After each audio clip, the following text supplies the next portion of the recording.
All right, so we've turned off our videos, so I can't see anyone and you can't see me, but here's a picture of Joshua's report. So it's a great pleasure to introduce Joshua. I should say, first of all, that I'm Tim Allen. I'm the director of the Firoz Lalji Centre for Africa at the London School of Economics. And I should also sort of come clean and say that I lived for 4 years in South Sudan in the 1980s. And I've been going back subsequently, but I certainly don't have the kind of knowledge that Joshua has displayed in this remarkable report that he's going to be talking about today. And Joshua is an anthropologist and writer. He's taught at Sciences Po, Berkeley, and University of Chicago, and is currently finishing a creative writing project. He spent over a decade researching in South Sudan, including for the Small Arms Survey and other organizations. This report reflects his extensive experience in the country and also builds on recent research in Upper Nile and Unity State, as well as in Juba. So I'm going to hand over straight away to Joshua. I think he's going to speak for about 20-25 minutes, and then we'll try and take questions through the chat system. I think Naomi is also going to put his report up into chat, put the link into chat, so anybody who wants to read the report or hasn't seen it already can click on it and find it. Okay, Joshua, over to you. Thank you, Tim. It's a great honor to share the virtual stage with you. It was about 15 years ago when I was an undergraduate that Wendy James passed me a book called In Search of Cool Ground, which you edited. And I thought, this is amazing. This is what I want to do. And that's another way of saying, if any of you sort of feel bored after about 15 minutes, you should blame Tim and not me, because he got me here. So I'm going to be about 20 minutes, and I'm going to sketch out just some of the broader themes and arguments of the report. And I'm going to be, as is my nature, as polemical and combative as possible. So in the years BC, the years before COVID, several organizations had the bad idea of sending me around the world to brief governments on the progress of the latest South Sudanese peace agreement.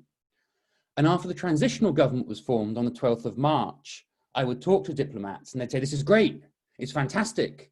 We've now got a government, maybe we should lift sanctions. How about we should do some more security sector reform? Maybe we can reform the army.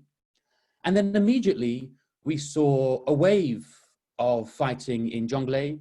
We saw defections in Western Bahr Ghazal and fighting there. We saw fighting on the borders of Mayom and Wara. And diplomats turned to me and they said, what's going on? I thought we had a transitional government.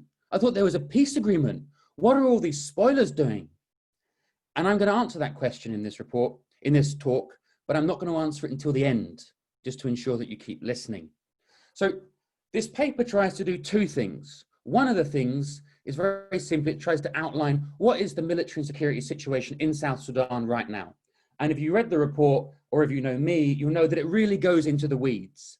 And I'm not going to go into the weeds in this talk because we'd be here all day. But if in questions you want to talk about UNRWA subsections and the disagreements within the Quach, you know I'm very happy to do so. What I want to do instead in this talk is try to trace a longer history of South Sudan and use that to make an argument about how we understand peace agreements.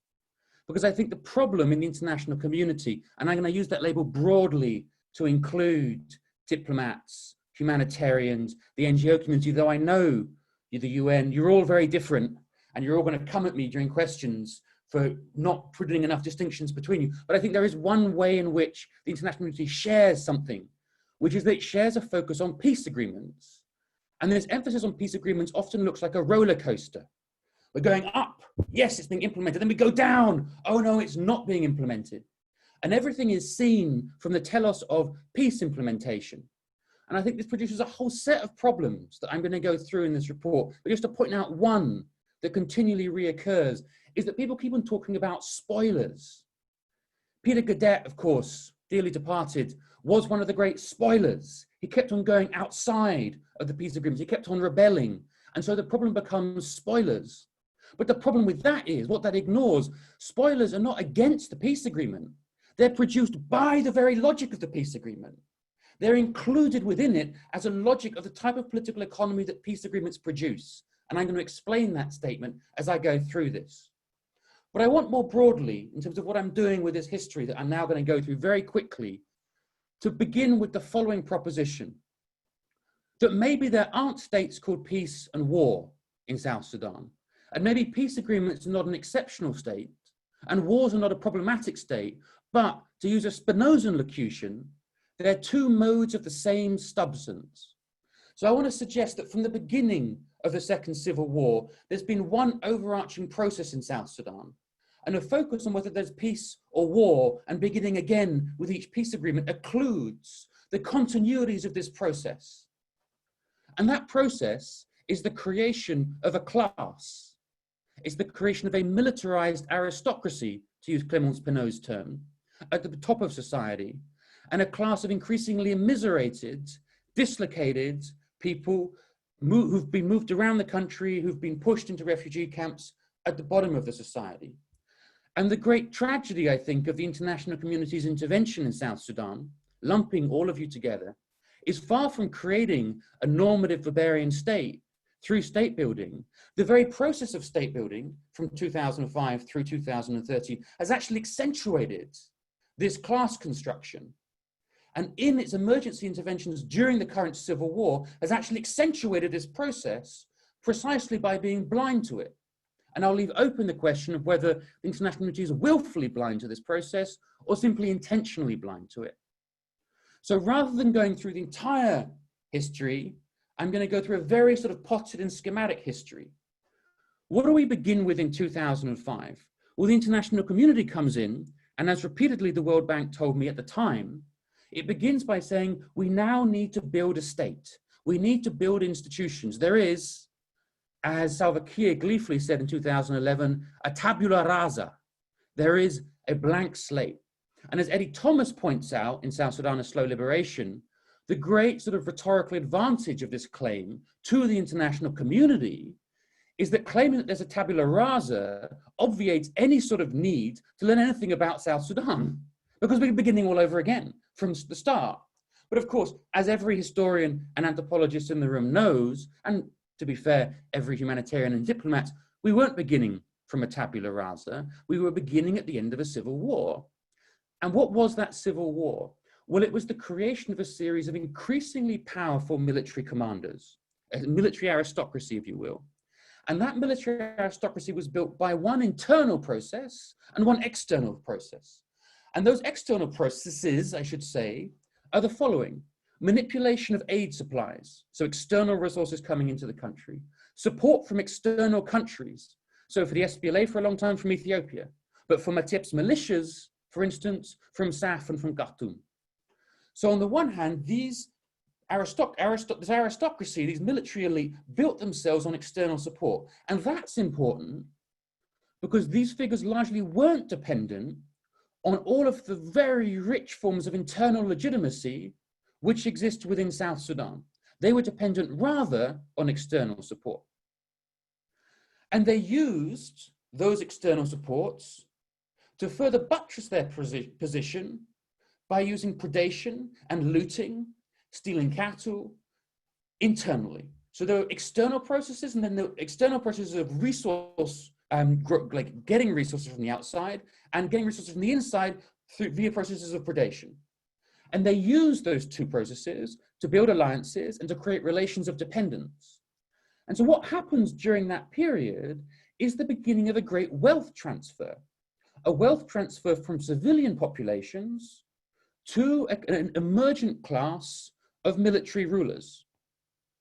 So in this history, being very Weberian and very schematic about it, we can distinguish two modes of organization, if you will, within South Sudan, being incredibly schematic, and they of course interrelate. One is, there are all the internal forms of legitimacy and customary authority, and the other are these emergent militaristic forms which are largely dependent on external support.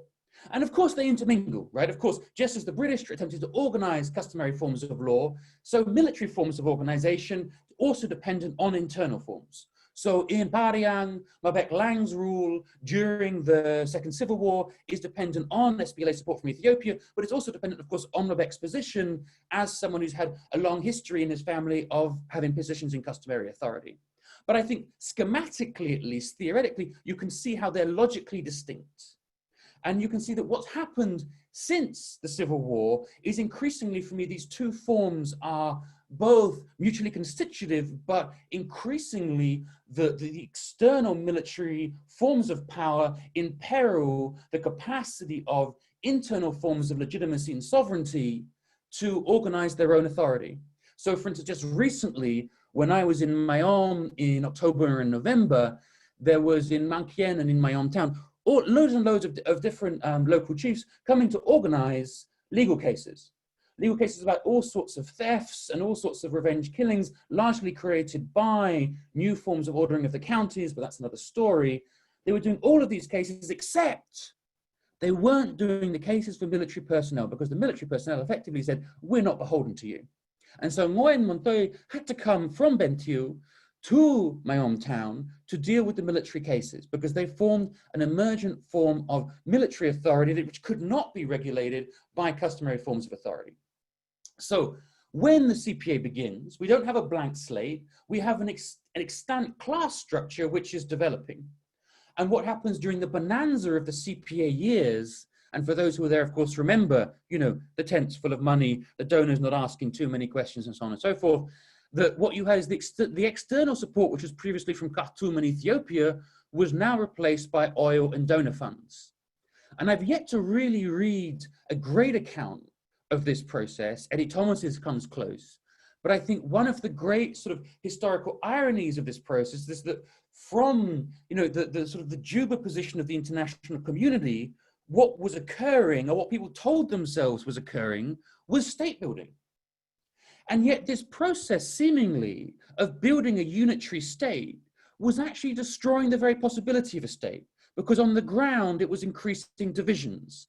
Example, if you take, for instance, Upper Nile during this period, we have on the one hand the appointment of commissioners, the demarcation of new county boundaries. We have seemingly all of the sort of the paraphernalia and rhetorical justification and administrative development that seemingly accompanies the birth, entre guillemets, of a new state. But in reality, on the ground, the creation of those county lines were increasingly creating monoethnic splits and arrogating power to an increasingly remote elite in Malakal and in Renk, which was separated off from the majority of the population of Upper Nile. So what seemed to be a process of unitary state creation was actually a process of fragmentation that continually arrogated resources to an elite military and political class that was also, entre guillemets, increasingly monoethnic in Malakal and in Renk. And the internationals at this point thought, this is great. We're building a state. But of course, we weren't building a state. We were contributing to the collapse of the shell of the state that was being used to house this vehicle of increasing class formation. And most irrevocably, this happened in terms of the army. At the end of the war, at the beginning of the CPA, if there was a multi-ethnic institution in the country, it was the army. Despite, and it's true that, you know, whatever Edward Lino says and many other members of the SPLM and Peter Nyaba says, yes, the army was a collection in some senses of relatively autonomous warlords. Yes, in some senses, well, people were beholden to their commanders and not to a generalized military structure. But in some of its organization, it was a genuinely multi-ethnic force, no matter what Jan Yong claims in his recent book. But what happens during the CPA, of course, as our colleagues down the hall in CRP have claimed, is we have a process of payroll peace. We have a process in which a lot of the militia forces under Mertiep and the SSDF are incorporated within the army. And the army becomes increasingly the site of what people have always claimed it was, a site of ethnic fractures, of ghost soldiers, of briefcase rebels. And I think the Alex Duval's CRP, and I know there are members of the CRP in the audience, I'm sure they want to come back to me on this, have done really well, is show the way that the army becomes the central site for a market in which loyalties are bought and sold, and the buying and selling of militarized loyalties through market mechanisms becomes the means of doing politics during the CPA period. I think if I had a friendly criticism of the CRP is that it tends to treat the market as a pre-given entity, So what historically it chases changes in the market, much like a sort of bad liberal economist, it treats the market as something already given. And what's so problematic about that is, of course, since the British period, if not, I mean, actually before, as people like Sharon Hutchinson and Edward Thomas have shown, the market is something which is made, and it's made violently through dispossessions and through displacements. And the market, as it appears in the CPA period, is the confluence of a couple of things. It's a confluence of the army as a relatively stable entity, and it's a relatively stable entity because the international community has fashioned it as such through the interventions of the security sector reform process of the SSR, because there is liquidity in this market through donor funds and again through oil revenue, and because there's a relative stability and predictability of prices for a series of groups that have, for the moment, been relatively dislocated from other forms of loyalty towards the shell, which is called the South Sudanese state. And I can enumerate those criteria at much greater length than I do so in the report. But I think what's important about all of those moments is they're very temporary.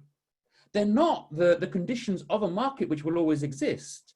And actually, I think what happens to the army as an entity is that it eats itself.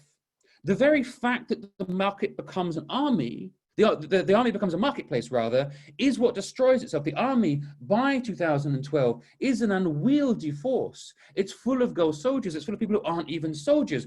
And by then already, let's remember, the increasingly monoethnic elite in Juba is already using militia forces. It's already effectively divested from the army towards, for instance, the Matiang Anyor, which was already being built by Paul Melong in northern Bahr Ghazal. So already the state itself has divested from its one effective institution in order to build forces which sort of more accurately represent, as it were, the logic of the state, which is a kleptocratic elite using logics of patrimonialism to recruit resources to itself from the state, which is based fundamentally on donor funds and oil revenues, just as it was based on aid and on looting during the Second Civil War.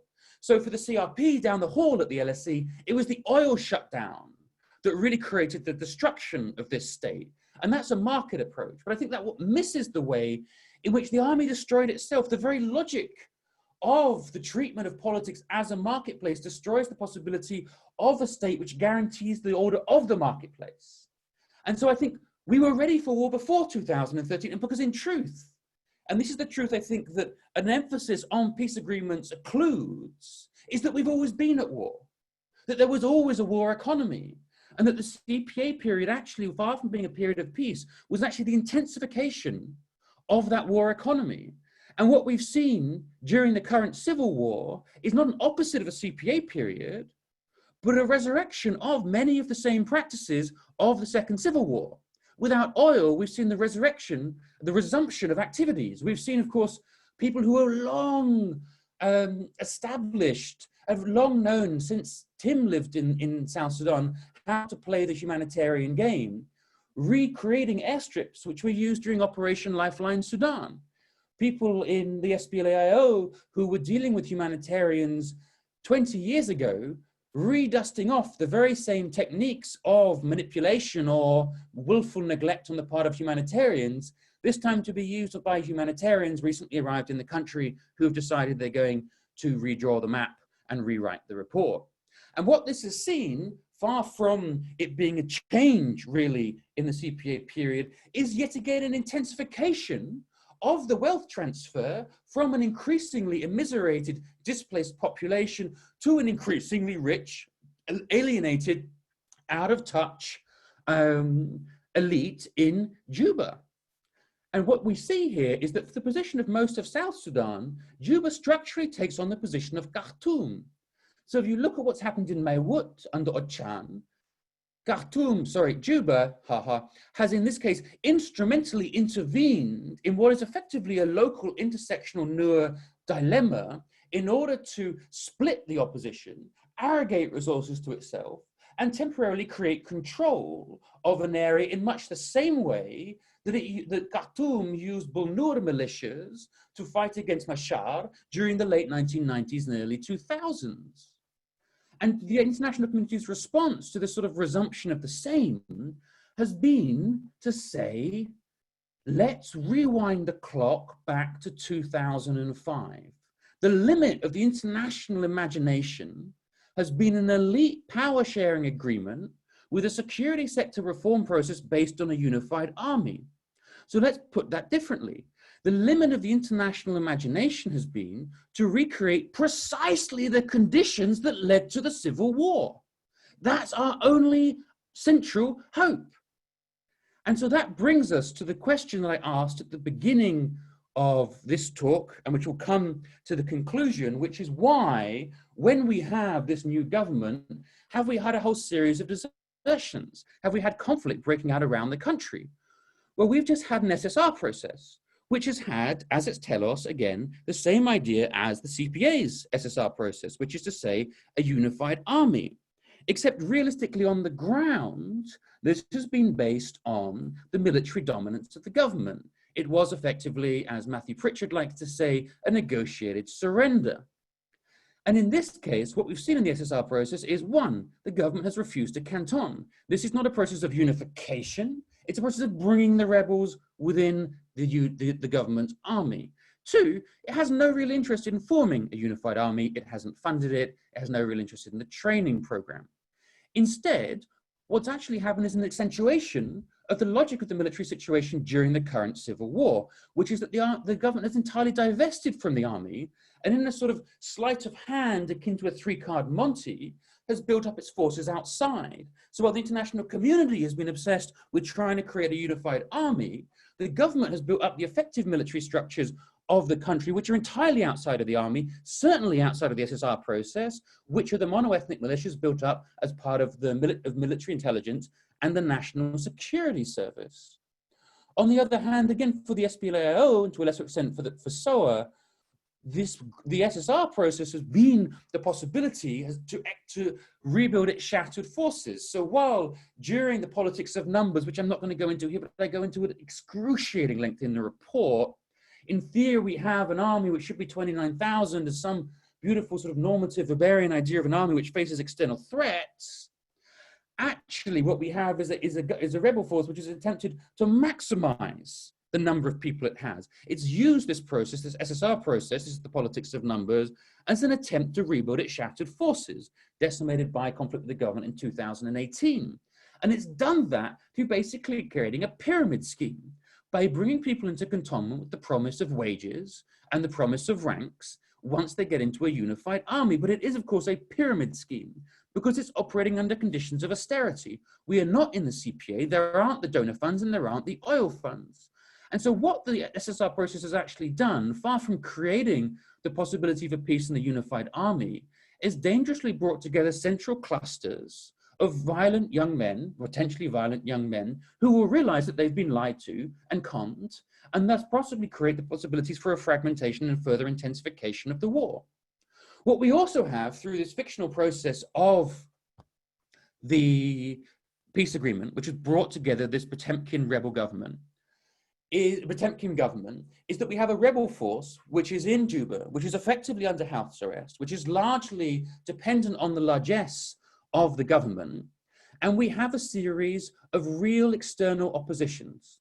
And why are they real external oppositions? Because they're groups like the Shilluk and like the Fratit, whose problem is with the government of Juba, whose problem is with the very logic of elite power sharing, because what this elite power sharing mechanism has done has substantively excluded many minority groups in the country from any sense of power, any sense of authority over their own lives. And these groups' problems cannot be solved by a peace agreement that has Juba as its means and ends, because it is Juba precisely that has caused this problem. So what we currently have is a peace agreement which has created basically an intensification of the war economy based on an elite power sharing agreement and an elite in Juba. We have a series of substantive oppositions around the country whose problems have not been answered by this peace agreement. And we have an international community which is saying, fantastic, finally, we have peace. And if we do have violence, at least that violence isn't political, because all the politicians supposedly are in Juba. And I think there's a willful ignorance there to not see the way, for instance, that right now, the violence The defections in Western Bahr Ghazal are precisely because those commanders have been left out of the elite power sharing agreement in Juba. And the violence to come in Upper Nile will be precisely because the Shilluk problems have not been resolved by the elite power sharing agreement in Juba. And these aren't spoilers. This is a constitutive part of the peace agreement, because the danger of this peace agreement is that it simply sets up a new stage for the next round of war. Thank you very much. That was fantastically interesting. Covered a huge amount of ground. While people are sort of thinking about their questions, I was wondering whether you could, the obvious response to what you've told us is to ask the question, so what is to be done? So, I mean, maybe it's a slightly unfair question, but how do we get out of this vicious cycle that you've described? I think it would be quite interesting to get your take on that. Is there a way forward? So I have 4 answers to that, but I promise you I'll be really brief in each of the answers. I think our metaphors sometimes here betray us. And I think the question of forwardness is really interesting, because I think what I've tried to show is a historical process, which is basically the creation of a class dynamic. And what that process has suggested is that what we'll see in the next 20 years is an intensification of that dynamic, because that's what we've seen in the last 20 years. And if we were going to see something different, then one would require substantive reasoning that showed why the next 20 years would be different from the last 20 years in terms of the intensification of that class dynamic. And I don't think that merely sort of hope or goodwill will possibly produce a difference in that class dynamic. So then there becomes a different question, which is, well, what should we do if that is the emergent class dynamic? And I think then comes my second answer. My second answer is, of course, I don't like the question, what should we do? And I don't like it for a couple of reasons. I don't like it for Adorno's reason, which is that Adorno says often the demand for instrumental reason, the demand to do something, is often the demand to refuse to think something. And I often think the first thing that we could do, if there is a we called the international community, about which I'm also dubious, is to stop and have a really good think, and to stop and say, maybe let's read some history. Maybe let's place ourselves in terms of actually a really deep and thorough understanding of what's happened in South Sudan. Maybe let's go back, let's read Tim's work, let's read Alex's work, let's read Douglas's work, let's read all of Naomi's work, and the forthcoming book, which is going to be great, on peace agreements. And then let's think about what we can do. And I think that, that accompanying that point is to act with a great degree of humility. And that humility is the humility of saying the international community has never been anything other than a foot soldier in the service of the most powerful people in South Sudan. That's what it's done. That's what it will continue to do, because that's its limited agency on the ground. And so within that agency, which is to be the foot soldiers of the powerful, I come to point number 3, which is the first thing one can do is not do any harm. And I think the first way to not do any harm is to not engage in wishful thinking. So what's wishful thinking? Wishful thinking is to say that there is a peace agreement, so everything will be better. So for instance, we can encourage people to leave the POCs and go back to home, rather than acknowledging that for many people, there are no more homes and there will be no more homes for the foreseeable future. Another would be to acknowledge the actually necessarily political nature of the violence on the Mayom-Warab border, that violence is not somehow unlinked to the dynamics in Juba, which is what David Shearer's recent statement, who is, for the general reader, who I'm sure there is one in the room, is the SRSG of UNMISS in South Sudan, is not unlinked to what happens in Juba. It is precisely caused by it. The attacks of Pujang's forces onto Janafil's forces in Warab are not unconnected, they're not somehow unpolitical violence, they're precisely violence which is constituted by what is happening in Juba. And I just, in parentheses, indicate why those sort of statements are so damaging.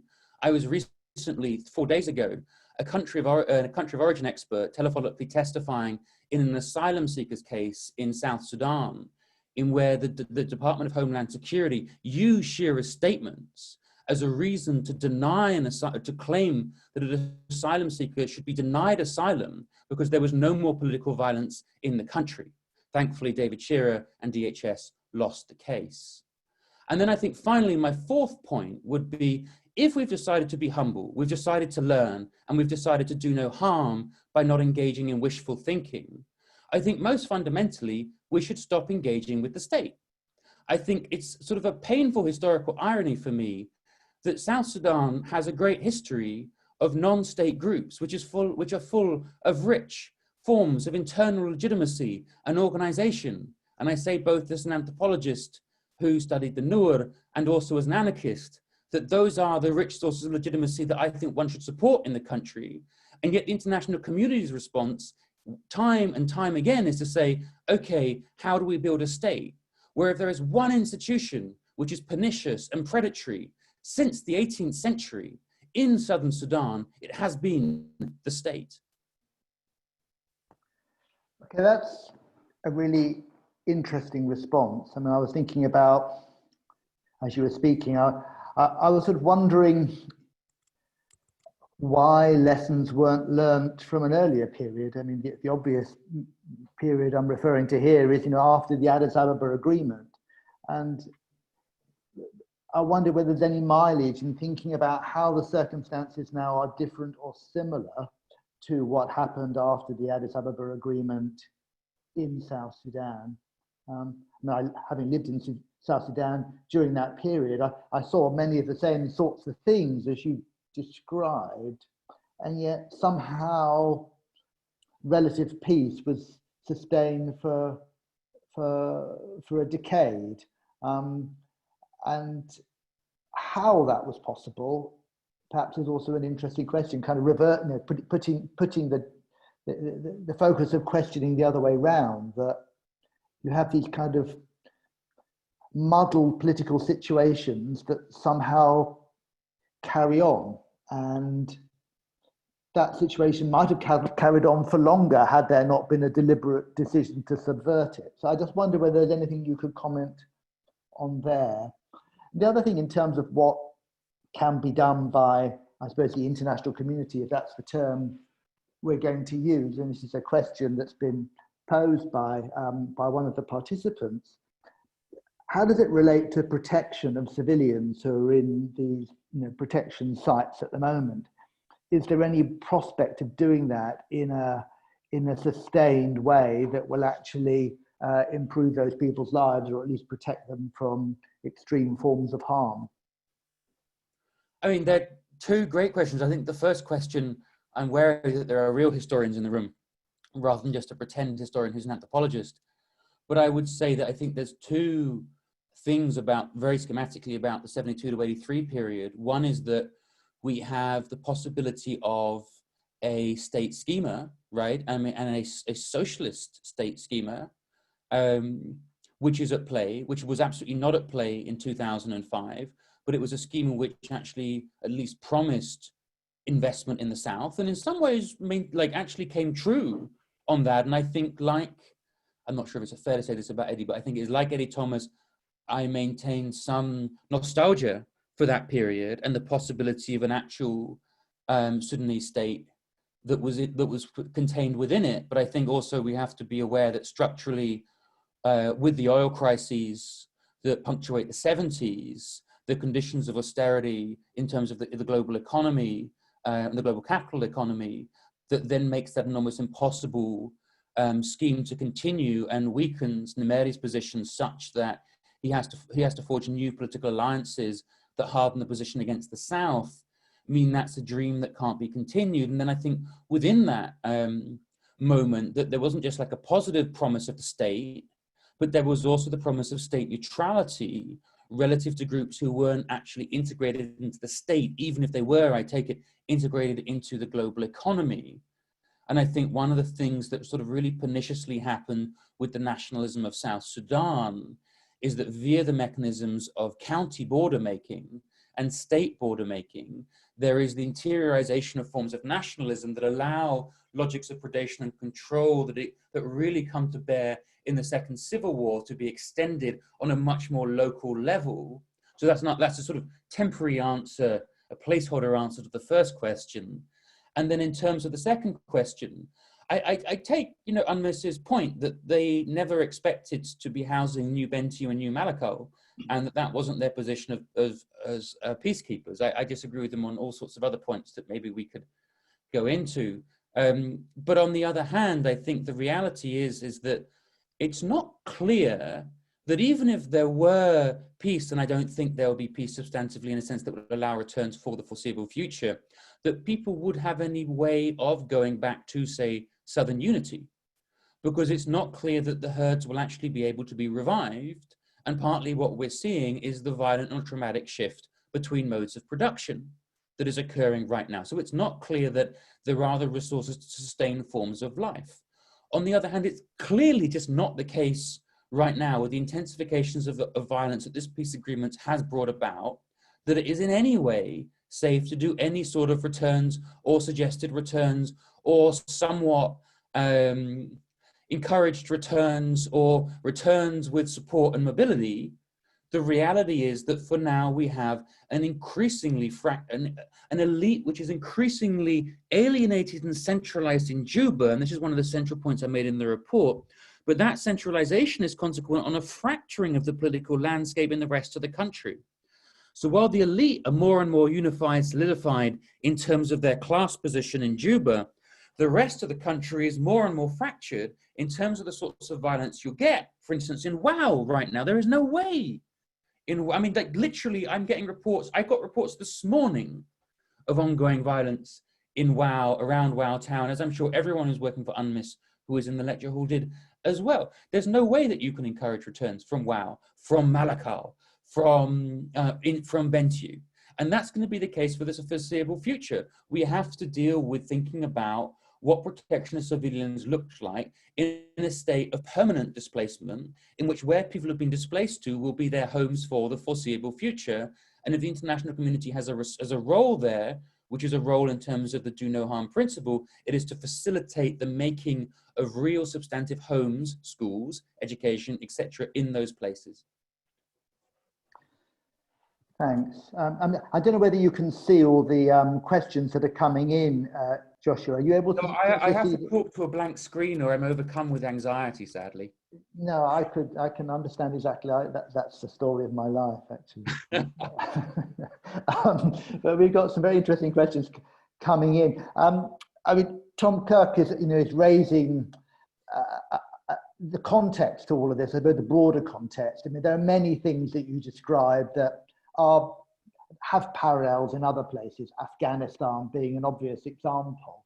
I suppose that's more like an observation than a question, but do you think we can learn things from what you've described in South Sudan to move on in our understanding of these sorts of processes, which international agencies and governments and all sorts of other forms of public authority are becoming caught up in and have been caught up in for some time? Are there things we can learn from this situation about, I suppose, what to do and what not to do in order to cause no harm?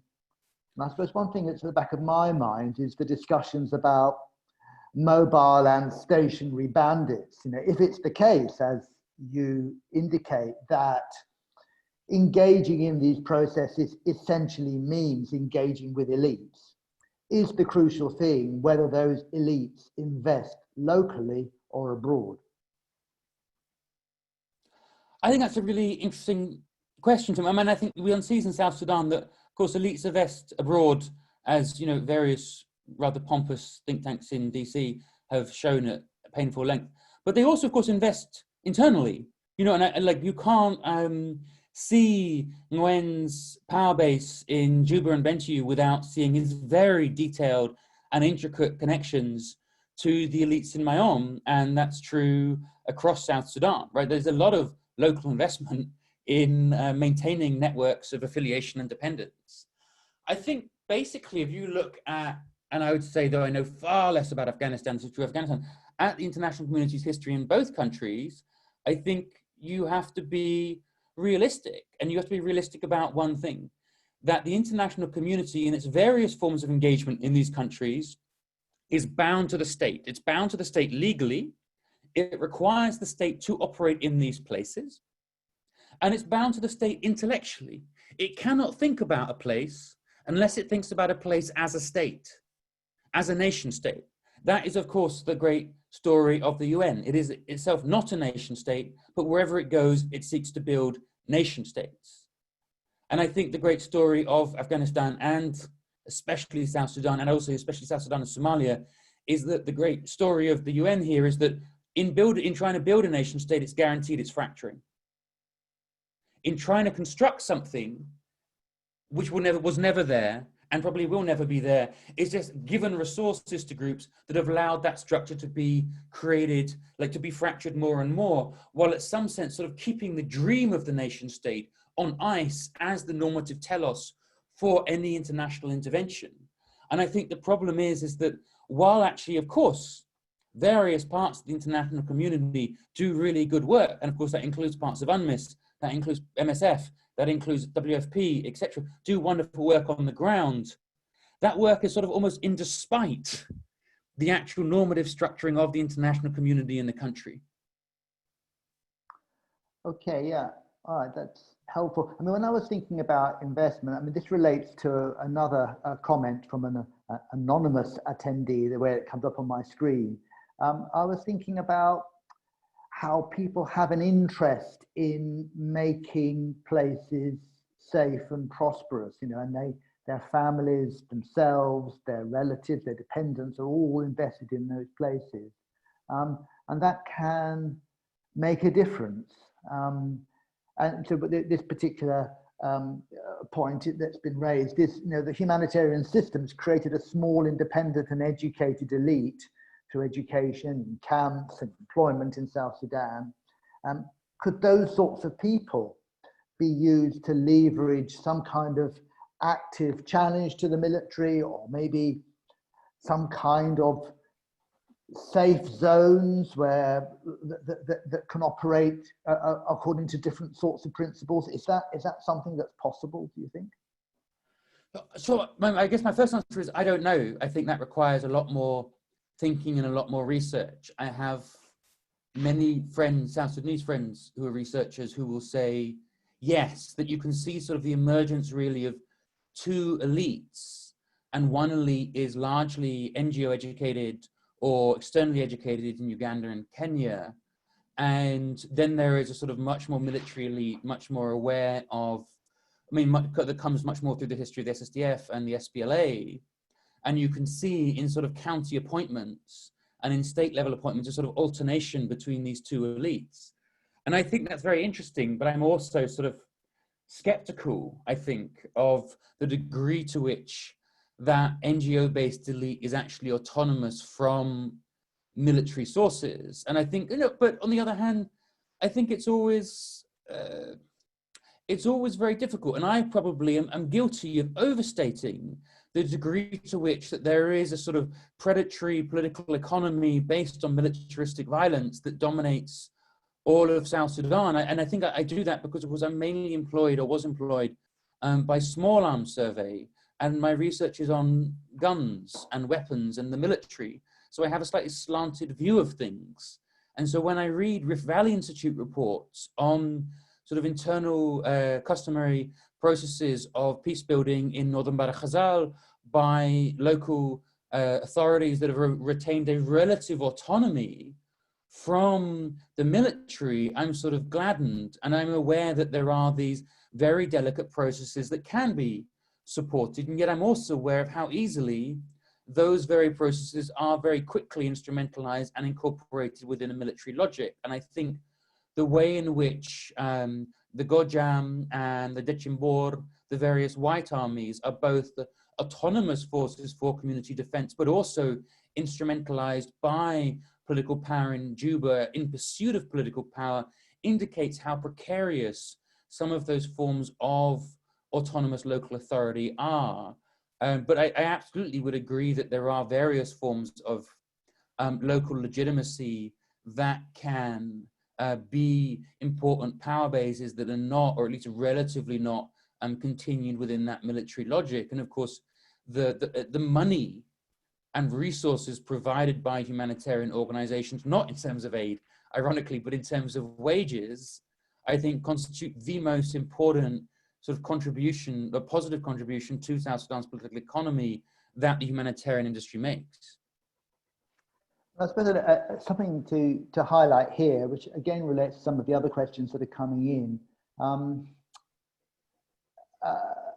In that period of, following the Addis Ababa Agreement, parts of South Sudan, quite large parts, were close to being governed by an alliance between these sort of local elites, including these sort of educated elites that have come through the humanitarian system, an alliance between these people and aid programs, not necessarily humanitarian programs, and aid programs in general. I'm thinking here about Norwegian Refugee Council in Eastern Equatoria and Lutheran World Federation in Upper Nile, where not only were they kind of building roads and in some cases paying school teachers and building clinics, they were providing huge seed varieties. They were in a sense taking on functions of governance. Now it's become quite unfashionable, hasn't it, to talk about those sort of integrated rural development schemes nowadays, and we've shifted into talking about humanitarian space. But I just wonder whether you can reflect on whether or not that might be a possibility in South Sudan, to create these places that are effectively co-governed with international organizations.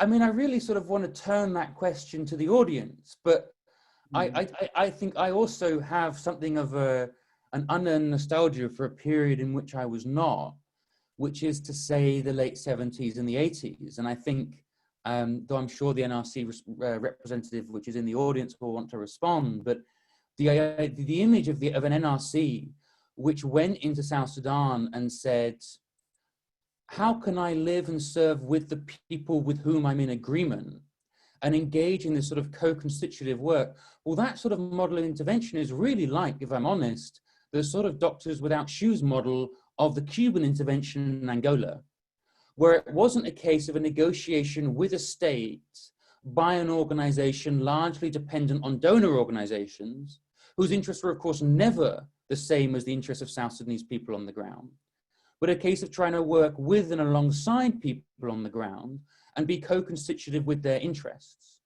Now, as someone with some knowledge of NRC's policy activities, that's not what NRC does anymore, for right or wrong. But I think that's true just of the humanitarian landscape in general. You're right to talk about this humanitarian space. That one, that's done, of course, because people intervene via Juba. And the sort of, it's very easy for me to go, oh yeah, we should have, doctors without shoes, we should have militant doctors and humanitarians who go into IO spaces and work alongside local authorities and forget about what Juba says. But I'm also aware that that's incredibly delicate today, if not impossible, because humanitarianism is increasingly corporatized, based on security advisors, as I know to my peril, having tried to work with NGOs, and based from Juba. And it's almost impossible to do things that aren't sort of basically already known about by the government, organized by the government, distributed basically at the behest of the government, under the mandate of do no harm. And the sort of like genuinely working with people in terms of local sovereignty almost seems like an impossible dream, because ultimately humanitarians live or die by their donors, and donors' interests will never be the interests of the people on the ground. And as I'm over time, I will leave it there. Joshua, it's been a really fantastic talk, and I think I personally have just learned a huge amount from hearing you speak about these things. I'm in awe of your detailed knowledge of all these different parts of South Sudan, and it's just been a real privilege to listen to you. I should just flag that in the Firoz Lalji Center for Africa, we're now focusing more and more on South Sudan. We now have a new research grant called The Safety of Strangers, which is focusing on the realities of humanitarian protection, or the lack of it, and also the various ways in which populations across South Sudan seek to find some kind of mutual space in which they can live their lives and bring up their children. So I hope we have opportunities moving forward to meet again like this, perhaps even in the flesh after lockdown, in the world beyond lockdown. But I'd like to thank everybody for participating today. And I think it's been a tremendous event. And a big thanks to Naomi, who's silent behind the scenes today, but has been hugely helpful in pulling all this together. So many thanks, everybody, and I hope to see you again soon. Thank you very much, Tim. Thank you, Naomi, for organising this, and I hope that, and thank you for publishing the paper, LSE, and I hope we can continue these discussions. Great. Bye, everybody.